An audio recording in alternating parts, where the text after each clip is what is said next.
Technology Center at Eichel University. And the most important part for her today is that Dr. Ruth Dagan is also an advisor to the United Nations Framework Convention on Climate Change, the UNFCCC Strategical Secretariat Legal Affairs Division on Article 6 of the Paris Agreement in relation to carbon markets and cooperative implementation. This is actually a position that I'm very proud to say that Ruthie was offered when she presented at the first carbon conference that we held 2.5 years ago. Ruth is involved in both national and international forums developing carbon market tools and policies, and will talk with KVS's Nachi Brot about their experience at COP29 and especially the breakthrough developments of global carbon markets. Please.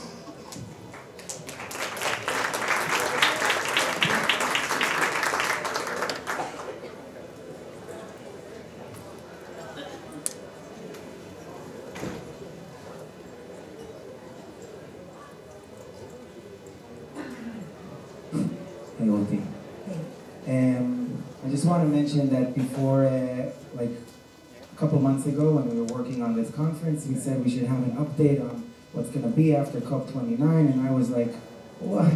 What's going to be at COP29? It's a small COP, nothing's going to happen. We don't even need that slot, whatever. And I was proven wrong big time, because I think that this is maybe the most exciting part of maybe the evolution of this market. And I'm very, very grateful to be speaking to you about this with you, Ruti. So just to start things, what does it mean to have a Article 6 fully operational? And before you answer, I mean, I know that we've been unfolding Article 6 every year, but just for the sake of the new people in the conference, I would like if you can unpack that before your answer. So before we begin discussing Article 6, I'd just like to say a really big thank you to Shelly, Maya, and Nachi for being very consistent on promoting carbon removal and carbon trading within the Israeli ecosystem. This is, of course, from where I look at it, super important, and I think that all of the credit for this incredible community goes to the three of you, and just keep it up, and thank you for inviting me. Okay, so a dive into Article 6. Let me just start by saying that schematically what we are talking about is two primary mechanisms for international carbon trading within the framework of the Paris Agreement, which is under the United Nations Climate Change Convention. Now, this mechanism, like Nachi said, has become fully operational, almost fully operational under the decisions of COP29 very recently. Now, talk a little bit about what exactly that means, but essentially, with respect to the structure of this mechanism, there are two primary arms to it. One is 6.2, which discusses bilateral and multinational trading between nations, and 6.4, which is essentially an international trading platform that corporations and project developers can be part of as well, just like a general registry for projects and credits, if you will. So that is basically the structure. Now, in terms of what this practically means, the 6.2 arm, which is the bilateral arm, has essentially been operational for several years now, and we have been seeing various bilateral agreements taking place between buyer and seller countries for development of future credits. On 6.2, there have been several legal issues that were left open, and some of them were resolved at COP29, major issues that are really propelling this forward. And For 6.4, what has happened essentially is that two major decisions have been made approving two major documents. One is for carbon removal, which is very relevant for this audience, of course. And the second one is on methodologies. And essentially the entire community was waiting primarily for these two decisions to be made. And it's important to say that it's not like everything has been resolved, and there are still issues that we are working on within the UNFCCC Secretariat team and with the supervisory body.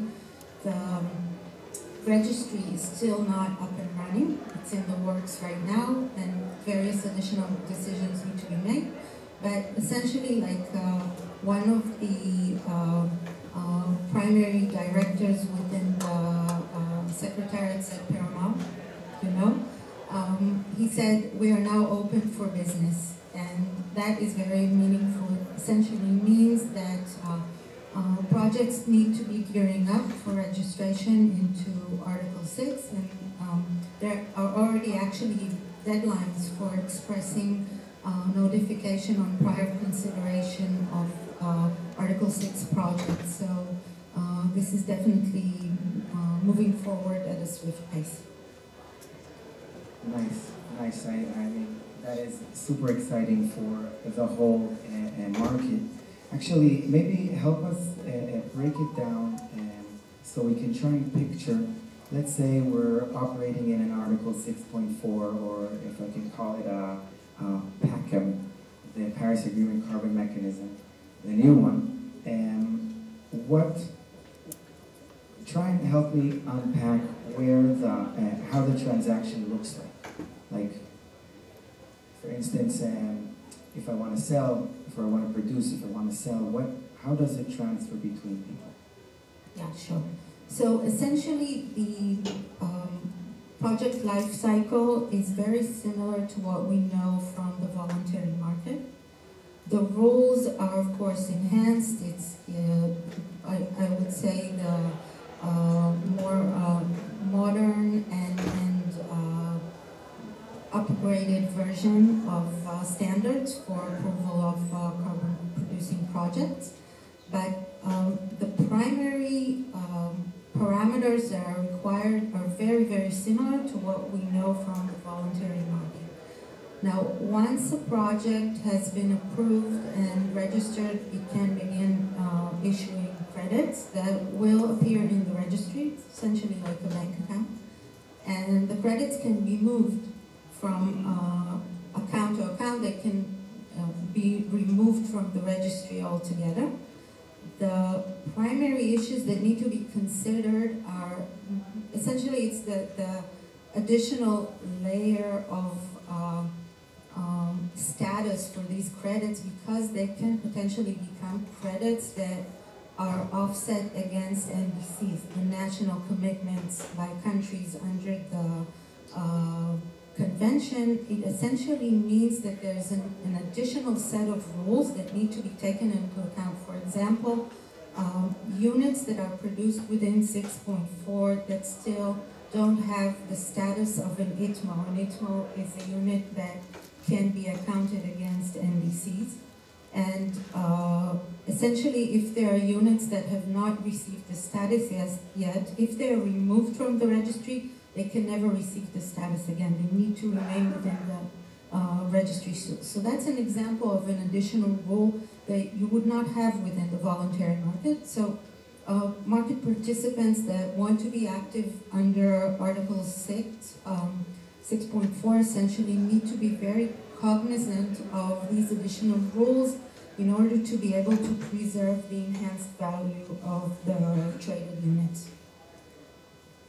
I understood that. Nice. Thank you. Wow. No, because thinking of this is like there's more unknown than known, and like how is it going to unpack? By the way, what do you predict is going to happen to the voluntary carbon market, or even a compliance market? How does it like fit into this new umbrella, I would say? Yeah, so that's an excellent question, and I think it's really important that everyone dedicates some thought to how they're going to be, I would say, moving within the market and which arenas are inexistent and relevant to their project, to their activities, to whatever they're choosing to invest in and finance. There are going to be various opportunities. They're very different from one another. So essentially, what we're going to be seeing is, I would say, several clusters and types of trading markets. You're going to have the existing compliance markets. The main one is the EU ETS, which is a closed system. It currently does not allow projects from the voluntary market to be offset against commitments within this system. It is something that in all likelihood will become possible in the future because the European Union is now working on regulations, pretty advanced stages for carbon removal technologies. And that's, I think, an amazing opportunity for the audience here in the room today, working on carbon removal. And that is something that is going to be developing over the course of the next few years, and definitely something to look forward to. So we're going to have the compliance cluster, then we're going to have the VCM, which is the voluntary market. It's going to become, I would say, supplementary, because all of the activity within the market is going to be striving to be eligible either for CORSIA or for Article 6, because that's where we're going to see the enhanced value for credits. Whatever is not able to be in those arenas or the compliance arena is going to remain within the VCM. One important trend that I think definitely should be taken into account is the fact that more and more compliance programs are allowing voluntary projects to be eligible to enter the compliance program. And that is another very significant business opportunity that should definitely be taken into account. That's actually, I didn't know that actually, that's very interesting. By the way, so for instance, if I'm an Israeli, specifically an Israeli carbon removal supplier, under the fully operational Article 6 at the moment, can I be a player in this market at the moment? Is there something stopping me?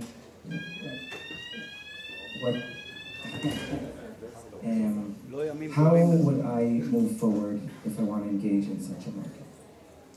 So if we're talking about an Israeli company, I would say there are two instances. One is for implementation of technologies and projects outside of Israel. I have to say, unfortunately, today is easier than within Israel. Why is that? That is because Israel has not yet set its policy on Article 6.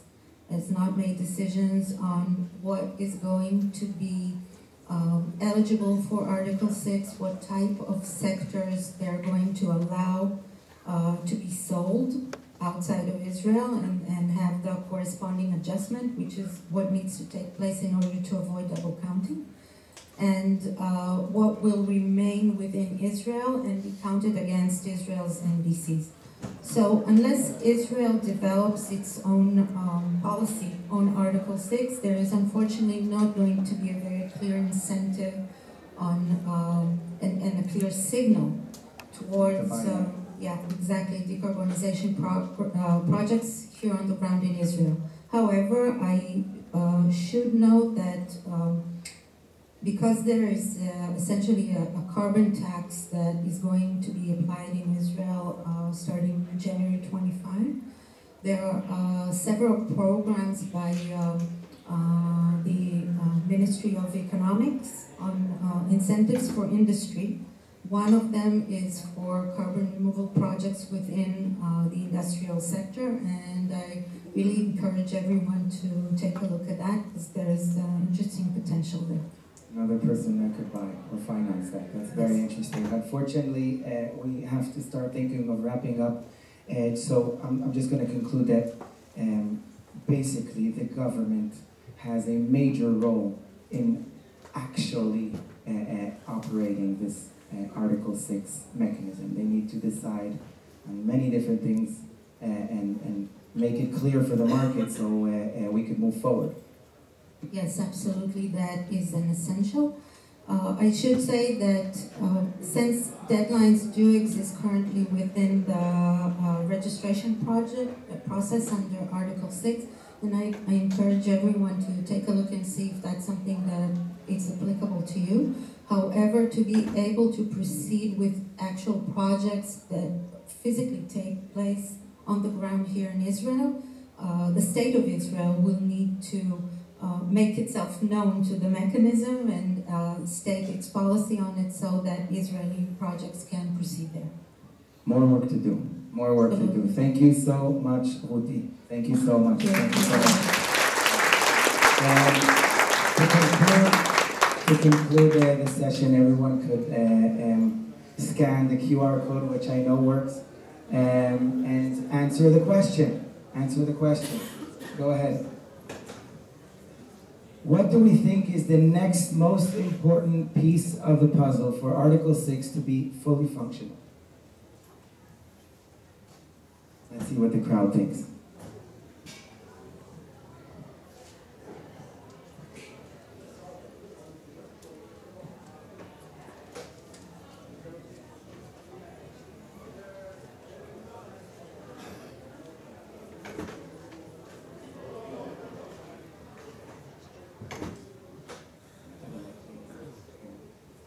Supervisory body laying out the rules.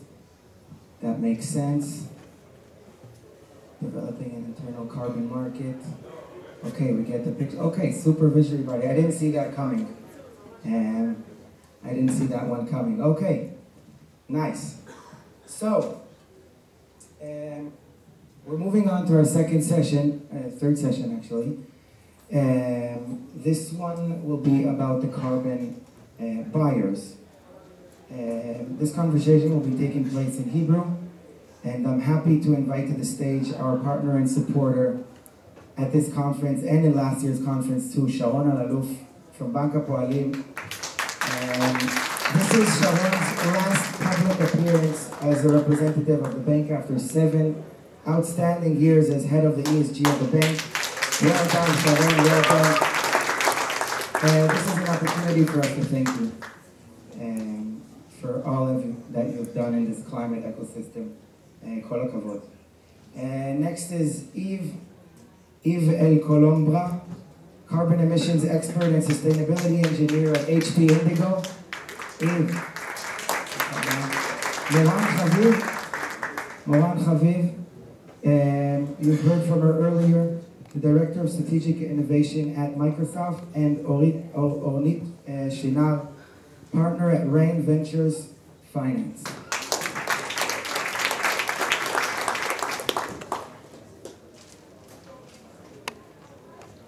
So I just want to say I had a personal conversation with everyone here prior to this session. I wish that I'll be able to duplicate this conversation that we had because it was absolutely amazing. I'll do my best. Before we start, I just want to mention that this panel is co-helped by Amcham Sagit Lampard, was a big force in this panel, and the Sustainability Forum. There's the Carbon Forum under what she's doing, and also I have a different caps are the theme of the day, but I also have an interesting cap that KVS is a net zero carbon company ever since 2020, so we've been buying carbon ever since 2020, so I could relate to buying carbon. But without further ado, before we get into things, I would just like everyone, סליחה, עברית. אני רק רוצה, שכחתי שזה, אני רק רוצה, אני אשמח, בשביל הקהל, שיבינו למה אתן נמצאות פה על הבמה, איך בדיוק אתן רוכשות פחמן. אז אני אשמח שתציגו את עצמכם, למה אתן יושבות בפאנל מוחשי? היי, שלום לכולם. עכשיו אני לא אדבר כל כך מהר כמו מקודם. אז שמי מורן חביב, אני דירקטורית של חדשנות אסטרטגית במשרד ה-CTO של מייקרוסופט. ב4 שנים האחרונות מתעסקת הרבה גם לקדם פה את האקוסיסטם של Climate Innovation וגם לקדם פנימית אינקובציות שרלוונטיות כדי להפוך את מייקרוסופט להגיע לקומיטמנט האקלימי שלהם, ודרך זה בעצם עובדת מאוד מאוד צמוד עם הצוותים הרלוונטיים אצלנו, שאחד מהם הוא הצוות שרוכש, יש לנו צוות גדול שיושב בארצות הברית, שרוכש בעצם את כל פורטפוליו ומתכנן את כל האסטרטגיות של פורטפוליו של ה-CDR שלנו, ואני מקווה להביא את דבריו לכאן בצורה הכי נכונה ואמיתית. שלום לכולם, אורנית שמר, אני שותפה בחברת השקעות שנקראת ריין, חברה בריטית. טסתי לארץ לכבוד הכנס, כי הוא כנס מדהים, אז תודה רבה. תודה שאת פה. אנחנו, קראתי שזה חברת השקעות, כי אנחנו עושים גם אקוויטי, גם דט, גם רוכשים, גם מנעד של כל מיני פתרונות שונים. זה מאפשר לנו לפעול פה בתור החברה השונה ביותר בפאנל הזה, אם יורשה לי.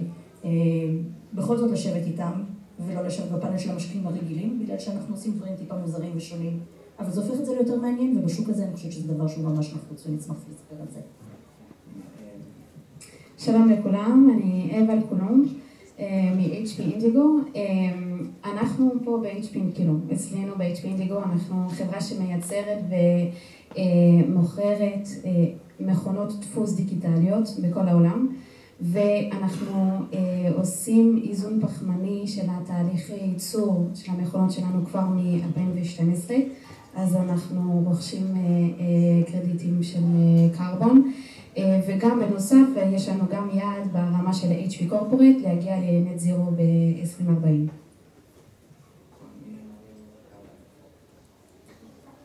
צהריים טובים, שמי שרון אללוף, אני מנהלת ESG, זה היום האחרון שלי מנהלת ESG בבנק הפועלים. אני נמצאת פה כי בנק הפועלים היה בין הגופים הראשונים במשק לרכוש תעודות קרבון ישראליות כחול לבן, מתוך באמת מטרה לתמוך ולקדם את האקוסיסטם שמתפתח בישראל, וזה כחלק מתפיסה כוללת שלנו, של המחויבות שלנו לקדם ולתמוך בפרויקטים שמסייעים בהתמודדות עם משבר האקלים. יש לנו גם יעדי ESG להפחתת פליטות תפעוליות, אבל כרגע התעודות האלה לא נועדו לקיזוז, הן באמת נועדו לעודד ולתמוך באקוסיסטם, ואני ארחיב על זה קצת בהמשך. מדהים, תודה רבה על האינטרו. אז אני בגדול הייתי שמח לדעת, אם carbon removals היו באפליקציה דייטינג, אז מה הם היו צריכים לעשות או להיות כדי למצוא חן בהם, כדי שתצאו איתם, בגדול? מורה. טוב, אני אתחיל בדבר הכי חשוב, שהם יהיו עם נגטיב אימפקט, כן? זאת אומרת שיהיה לנו אימפקט נגטיבי, ואכן ניקח, we will remove קרבון מהאוויר, שזה יהיה גם science-based, ולא, כמובן שצריך גם לדון את זה, אבל שזה יהיה science-based, ו-quality ו-quantity. בסדר? אנחנו מחפשים דברים שיש לו את ה-quality מאוד טוב, שהוא לא מזיק לסביבה, אפילו יכול להועיל לסביבה, שהוא כמו שאמרתי science-based, ומבחינת quality זה שהוא יכול, גם אם לא היום, עד 2030 ועד 2050, להגיע לסקיילים מאוד מאוד מאוד גדולים, כי אחרת חבל, אנחנו צריכים להגיע עם שוק, דיברנו על זה לפני זה כולנו ביחד, יש לנו חתיכת דרך לעבור, ואנחנו משקיעים ורוכשים בעיקר, רוכשים בעיקר טכנולוגיות או carbon או CDRs שמגיעות מטכנולוגיות שאפשר לעשות להם סקייל מאוד גדול. בגדול אותו דבר, אנחנו קוראים לזה פנימית שאנחנו לא מתעסקים בליטוף קואלות, חלק מהממות אגב, אבל זה חייב להיות דבר אמיתי שבאמת מסיר פחמן מכדור הארץ בדרך כזו או אחרת, וצריך לעשות את זה במפחים מאוד גדולים, פחות סבלניים, 2050 זה לא כל כך מדבר אלינו, אז אנחנו מסתכלים על פרויקטים ענקיים, אנחנו גם מסתכלים בעיקר על פרויקטים שהם לא עתירי קאפקס, זאת אומרת שלא צריך לבנות מפעל ענק בשביל שאחרי זה אולי כן, אולי לא זה יעבוד, אלא שדברים שיודעים להשתמש ביכולות של הטבע ולהעצים את היכולות של עצמם ולהגיע לנפחים גדולים באיכויות מאוד מאוד גבוהות, אנחנו לא פשרנים בנושא של כמות השנים גם כן, זאת אומרת אנחנו צריכים דברים שאפשר לעשות להם סקווסטריישן למאות שנים בהגדרה. סטריקט, יפה, אהבתי. אצלנו ב-HP ניגו וב-HP, קודם כל אנחנו רוצים פרויקטים שעומדים בסטנדרטים מסוימים כמו ורה או גולד סטנדרט, זה הבסיס.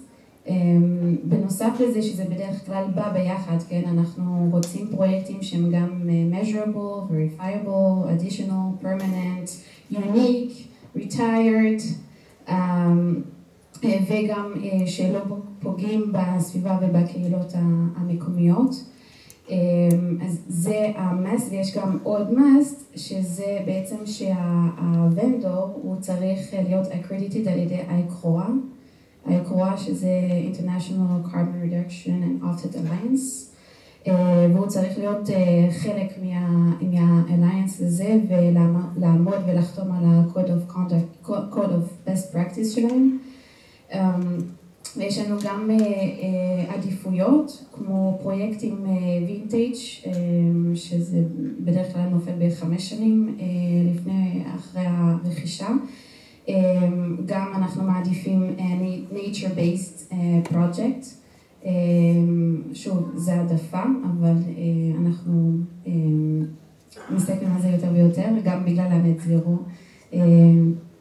ויש גם בונוסים כמו להיות rated, יש כמה חברות היום שעושות רייטינג של קרדיטים, אז גם הפרויקטים הם rated טוב, אז זה גם טוב לנו, כן.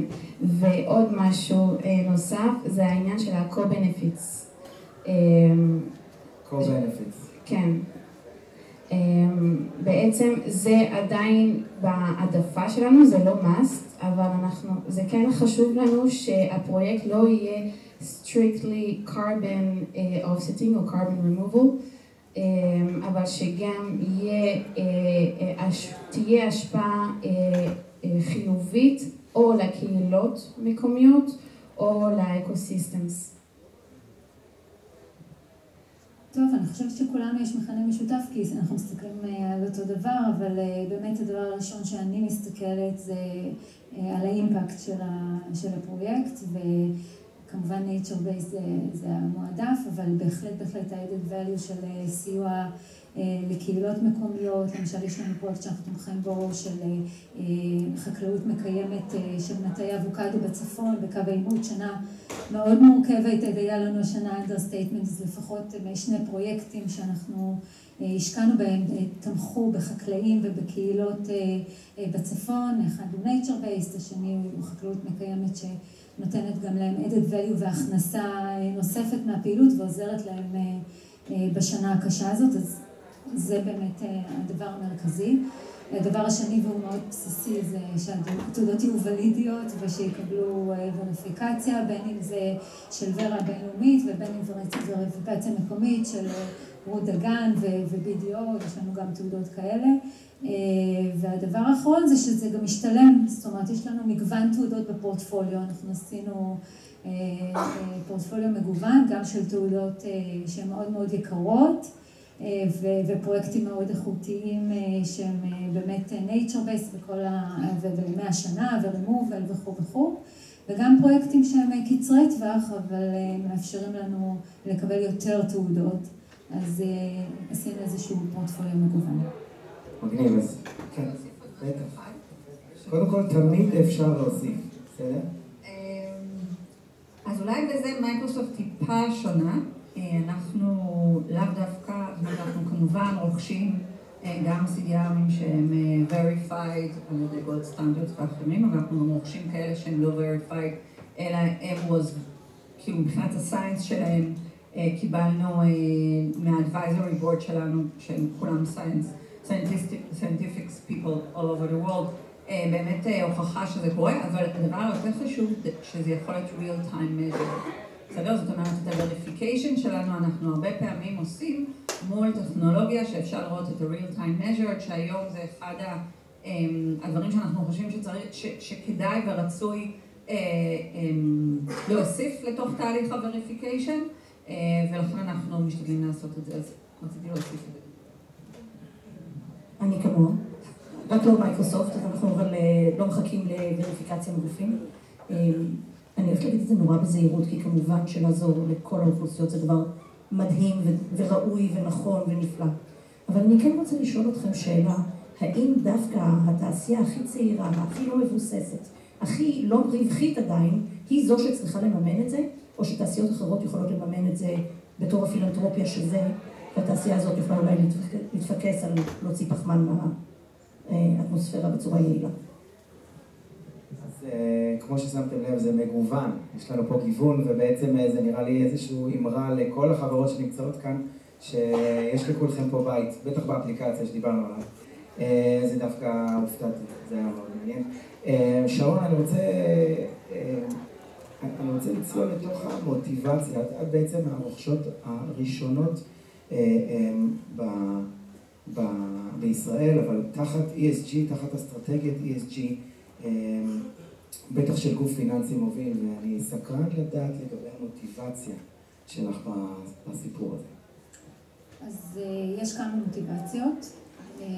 הראשונה היא באמת האחריות שלנו כארגון פיננסי גדול, ונקטו פה גם בדוגמאות גם דוברים קודמים, עד כמה זה חשוב שגופים פיננסיים ייכנסו לתחום ויהיו חלק, אז באמת כחלק מהאחריות שלנו להיות חדשניים, להיות מובילים את עולם ה-ESG והתמיכה בפרויקטים שמקדמים את ההתמודדות עם משבר האקלים. אז מהר מאוד הבנו שהנושא ה-carbon capture ו-removal הוא נושא שיש לו גם אימפקט סביבתי אמיתי, וגם יש פה בעתיד, הלא רחוק בערך עסקי מאוד גדול. והמקום הזה שיש, שעסקי פוגש אימפקט סביבתי או חברתי, זה מקום שאנחנו מאוד מאוד אוהבים להיות בו ומחפשים להיות בו לאורך זמן. וזו הייתה מוטיבציה ראשונה, שזה פרויקט שהוא ווין-ווין. המוטיבציה השנייה היא שאנחנו לומדים את המגמות בעולם, אנחנו לומדים מודלים של גופים פיננסיים בעולם, ויש לנו גופים פיננסיים שהם נותנים גם שירותים של ליווי ללקוחות, שממש מקצה לקצה, איפה הם צריכים לעשות את ההתייעלות הסביבתית ואיזה כלים הם יכולים לעשות בדרך, והמטרה היא להתנסות לפני שאנחנו נחשוב אם זה יכול להתאים לנו. מעבר לזה שכחלק מהמסגרת הזאת יש עוד שירות פיננסי חדש, ברגע שקנינו את התעודות הדבר התחיל להניע גם תנועה פנימה, ולמשל חדר העסקאות שלנו כבר מתחיל לסחור בחוזים על קרבון עבור הלקוחות שלנו, זה שירות שהלקוחות מבקשים, אז יש פה באמת חיבורים עסקיים וחיבורים של שירותים בנקאיים בעולמות האלה. והמוטיבציה השלישית, אבל היא הכי פחות משמעותית, אבל זה לא רע שיש לנו איזשהו תעודת ביטוח למקרה שאנחנו לא נעמוד ביעדים שלנו, אז אנחנו יכולים לעשות אוף-סטינג, כמובן שאנחנו עושים את הכל כדי להפחית במקור, ויש לנו יעדים ואנחנו מתקדמים בהם, אבל למקרה שלא, תמיד נוכל להשתמש בזה ולקזז, וכרגע אנחנו נמצאים עם כמעט 10% מהסקופ 1 ו-2, שזה בעצם מה שמותר לקזז, אז יש את זה, אבל בינתיים אנחנו ממשיכים להפחית במקום. נשמע שלמדתם יותר ממה שתכננתם בתהליך הזה שעשיתם. כן. וזה גם כל מקום. יפה. אגב, מורן, מה המוטיבציה של מייקרוסופט בכל הסיפור הזה? אתם, נראה לי שכל בן אדם שדיבר אמר שמייקרוסופט הרוכשים המובילים בעולם, ומה המוטיבציה שלכם? אז קודם כל, אני אחזור קצת, אני אחזור קצת על הדברים, סליחה, של שרון, סליחה, היי שרון. אני אחזור קצת על הדברים של שרון, המאוד רלוונטיים ונכונים. אחד, להיות לידר, אנחנו מבינים שזה משהו שקורה, כבר הבנו את זה ב-2020, החלטנו שאנחנו רוצים להיות לידר באזורים האלה הכרזנו על קומיטמנט מאוד שאפתני, ואמרנו, אוקיי, אם אנחנו נצליח להגיע לשם, אז אנחנו נהיה לידרים בתוך העולם הזה, ודרך זה נלמד בעצמנו, אחד, זאת אומרת, אם בבנק חושבים על באמת ייעוץ ופעילות פיננסיות, אנחנו חושבים על טכנולוגיות. אז אנחנו מבינים שיש הרבה דברים שקשורים לדאטה, וכמו שאמרתי קודם, מודלים סטטיסטיים ו-AI, ועוד כהנה וכהנה ומערכות, שאנחנו יכולים לספק ללקוחות שלנו ולפרטנרים שלנו, כדי באמת שיוכלו לעשות את השינוי. ואנחנו רוצים להתחיל אותם מאצלנו, זאת אומרת להתחיל לעשות את זה אצלנו, ללמוד אותם, ולפי זה בעצם לייצר את המערכות ואת המודלים, וזה אכן מה שאנחנו עושים. עוד נושא שהוא, דרך אגב אנחנו לא עושים את זה רק במה שאתם יכולים לדמיין, כי אנחנו גם בונים דאטה סנטרס, אז גם בתוך הבנייה של הדאטה סנטרס יש הרבה מאוד עבודה של איך עושים אופטימיזציה לניהול אנרגיה, ואיך עושים אופטימיזציה כדי גם לעשות reduction, אבל גם כדי לעשות עוד דברים אחרים שקשורים כמובן לססטנביליטי, וגם איך אתה קונה זאת אומרת, איך אתה מכניס טכנולוגיות שכבר עושות ישר capturing ו-storage מתוך הדאטה סנטר, בסדר שהן מאוד מאוד קרובות לאמישן עצמו. עכשיו, בתוך הדבר הזה, משהו שאני כן רוצה להוסיף, זה את העניין שלארצות הברית עוד לא, היא התחילה להגיע רגולציה, אבל היא בוודאי לא חזקה כמו שנמצאת באירופה, אבל זה מאוד ברור שלשם העולם הולך. בסדר? זאת אומרת, אנחנו מבינים גם היום בזה הפוליטי, אז זה יהיה ככה, זה יהיה ככה, אנחנו מבינים שהדבר הנכון לעשות זה שחברות ימוסו, לא משנה כרגע לפי מה שאילי דיבר מקודם, האם הרגולציה תהיה על מי שעושה את הפולושן, או הרגולציה תהיה על מי שיכול, או על מי בסדר, אני לא נכנסת לזה רגע, באיזושהי צורה הדבר הזה יהיה צריך להיות ממוסה, ואנחנו רוצים לוודא שיש לנו פורטפוליו שמכין אותנו ל-2030, שבו אנחנו אמורים להיות קרבון נגטיב, ומכין אותנו ל-2050. הפורטפוליו הזה צריך לכלול לא רק את מה שאפשר לעשות עכשיו, אלא בעצם גם טכנולוגיות שיכולות לעשות סקייל מאוד מאוד גדול ב-2030-2050, ואנחנו רוכשים חוזים עתידיים כדי לעזור להוריד את המחיר שלהם, כדי שבאמת נבנה אסטרטגיה נכונה בתור חברה. אז ממש אתם תראו שהרכישה של החוזים היא קשורה לאיזשהו מיילסטון שקשורים ל10 שנים, כדי להצליח להוריד את מחיר הטכנולוגיה, וכדי שזה יספק לנו ב-2030, 2032, לא משנה כרגע מתי, את מספר ה-CDRים שאנחנו צריכים כדי להגיע לקרבון. אז בעצם זו החלטה עסקית לכל דבר.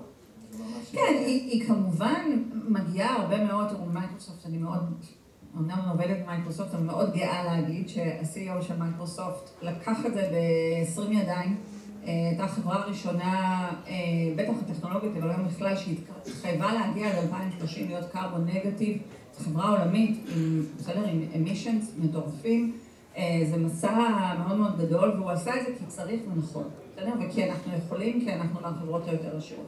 אבל בתוך זה בוודאי שאתה מכניס גם את החלקים העסקיים, ואנחנו חושבים שזה גם הדבר, כן, זה הדרך לעשות את זה, אי אפשר רק לחבק וואלות.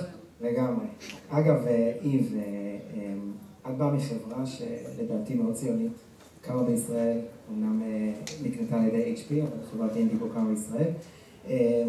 יש איזשהו אספקט ציוני לרכישות פחמן שלכם, ואם את יכולה להתחיל לקחת אותנו טיפה בהיסטוריה של התהליך, כדי שיבינו איך עובדים אתכם. אז במקור התחלנו ב-2012, כי המנכ"ל הקודם שלנו חשב שזה הדבר הטוב לעשות. אבל היה הסכם. אם אנחנו כן עושים איזון פחמני או carbon neutrality של התהליך ייצור של המכונות שלנו, זה צריך להיות דרך פרויקטים שבארץ ושתומכות בקהילות מקומיות. עבדנו הרבה זמן עם הפרויקטים האלו, ולצערנו לפני 2 או משהו כזה, הבנו שאנחנו צריכים לעשות יותר סנכרון עם ההנחיות של HP, עם הדרישות שלהם על הפרויקטים, בגלל השינויים של ההקשר הרגולטורי והדרישות מהשוק. וגם שמענו כל מיני סקנדלס על הפרויקטים וכו', אז גם ה-trust בפרויקטים גם ירד בכל השוק, והיינו צריכים, HP אמר לנו לסנכרן עם הדרישות שלהם, ובזמנו לא היו פרויקטים בארץ שהיו יכולים לעמוד בדרישות.